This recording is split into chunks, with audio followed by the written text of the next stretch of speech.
Hello friends, নমস্কার। দয়া করে কেউ ভিডিওটা স্কিপ করো না, ভিডিওটা খুব মজার হতে চলেছে। আর এই দিনটি হলো আমার ভাইয়ের 1 মাসের ষষ্ঠী পুজোর দিন। ষষ্ঠী পুজো অনেকে 6 দিনই করে থাকে, কিন্তু আমাদের 1 মাসে করা হয়।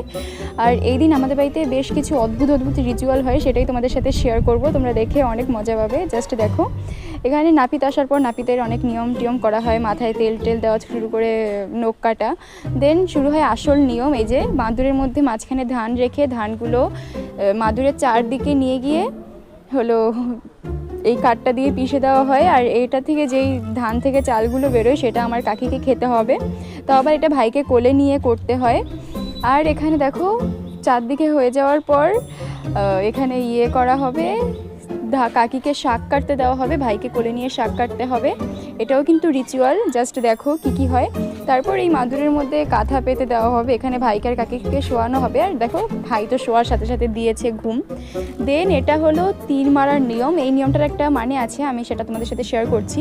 এই তীরটা যত দূর যাবে ভাইয়ের বিয়ে নাকি তত দূরে হবে, আর কাছে পড়লে নাকি কাছে বিয়ে হবে। জানি না কেমন কি সত্যি। দেন কাকিকে 5 রকমের খাবার দিয়ে খেতে দেওয়া হয়। আর এখানে যার জন্য অনুষ্ঠান সে তো আরামসে ঘুমাচ্ছে।